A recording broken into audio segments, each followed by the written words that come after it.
Selamat pagi semuanya, salam sejahtera untuk kita semua. Kami dari kelompok 12 akan mempresentasikan materi kami, yaitu kata-kata yang menyimpang dari kaidah Arab Melayu. Di sini kami beranggotakan 2 orang. Yang pertama saya sendiri Via Florensina Baban sebagai pemateri pertama. Yang kedua ada Elisa Dwi Aulia sebagai pemateri kedua. Sebelumnya kami berterima kasih kepada dosen pembimbing mata kuliah Arab Melayu yaitu Profesor Dr. Hajah Hasna Faiza M.Hum yang telah membimbing kami. Selanjutnya kita akan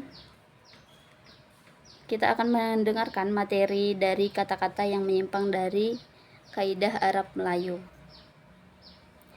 Yang pertama yaitu pengertian. Kata-kata yang menyimpang dari kaidah Arab Melayu adalah kata atau frasa dalam tulisan Arab Melayu atau Jawi yang tidak sesuai dengan aturan atau kaidah penulisan Arab Melayu, bahasa Arab standar yang menjadi dasarnya. Arab Melayu menggunakan aksara Arab yang dimodifikasi untuk menuliskan bahasa Melayu. Tetapi perkembangannya beberapa kata atau tulisan tidak sesuai dengan aturan baku bahasa Arab. Selanjutnya yang akan kita bahas adalah beberapa bentuk penyimpangan. Yang pertama yaitu penambahan huruf baru, kedua perbedaan fonetik, ketiga ejaan yang tidak konsisten, keempat penggunaan tanda vokal, dan yang terakhir yaitu kata serapan. Yang pertama yaitu penambahan huruf baru. Arab Melayu menambahkan huruf yang tidak ada dalam bahasa Arab untuk mewakili bunyi-bunyi tertentu dalam bahasa Melayu. Penambahan huruf baru yang pertama yaitu untuk bunyi ca, yang kedua untuk bunyi pa, yang ketiga yaitu untuk bunyi ga, dan yang terakhir yaitu untuk bunyi nga. Selanjutnya yaitu perbedaan fonetik. Banyak kata-kata yang diadopsi dari bahasa Arab mengalami perubahan bunyi dan pelafalan. Misalnya kata Quran dalam bahasa Arab sering dilafalkan sebagai Quran dalam bahasa Melayu, di mana huruf kaf dilafalkan sebagai ka. Selanjutnya yaitu ejaan yang tidak konsisten akan dijelaskan oleh pemateri kedua yaitu Elisa Dwi Aulia. Kepada Elisa saya persilahkan. Ejaan yang tidak konsisten. Tulisan Arab Melayu kadang-kadang tidak mengikuti aturan ketat dalam ejaan.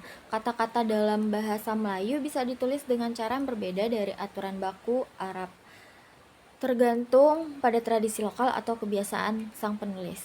Seperti yang kita ketahui pada buku-buku pelajaran sekolah Arab Melayu itu terdapat perbedaan-perbedaan dalam penulisannya. Seperti contohnya ada beberapa buku yang menuliskan huruf setiap vokal pada satu kata dan ada juga yang tidak.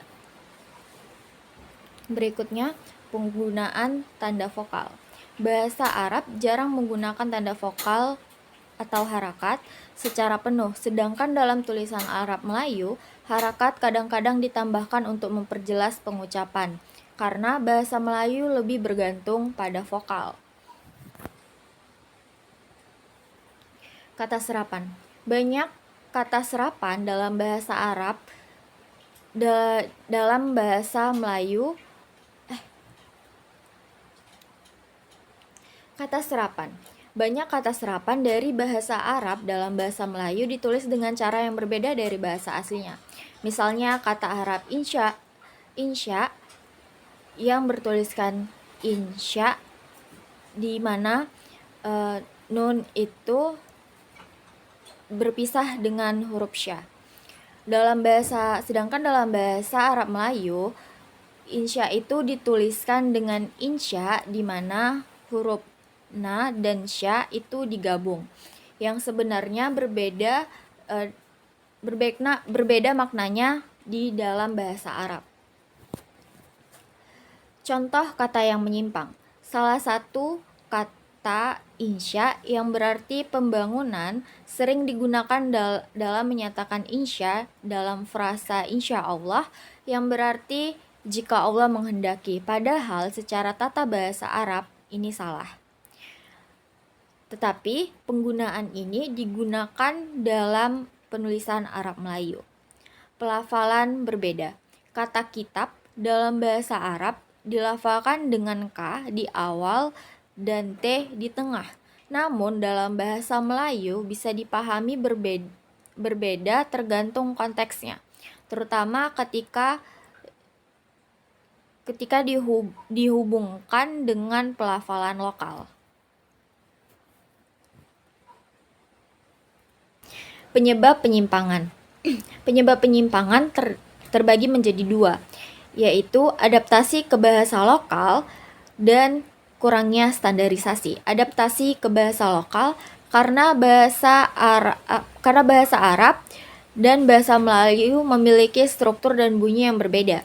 Terjadi penyesuaian dalam sistem penulisan agar sesuai dengan kebutuhan fonetik dan linguistik bahasa Melayu. Contohnya itu, misalnya pada bahasa Melayu itu terdapat sekali huruf vokal di setiap katanya, sedangkan di bahasa Arab itu tidak terlalu sering. Kemudian kurangnya standarisasi. Pada masa-masa awal penyebaran Islam di Asia Tenggara, standarisasi ejaan Arab Melayu belum terbentuk dengan baik, sehingga setiap penulis atau daerah bisa memiliki variasi yang berbeda-beda dalam menulis Arab Melayu. Seperti tadi yang sudah saya sebutkan, pada buku-buku Arab Melayu sekolah itu terdapat perbedaan penulisan di setiap bukunya. Sekian presentasi dari kami, semoga teman-teman dapat mengerti. Wassalamualaikum warahmatullahi wabarakatuh.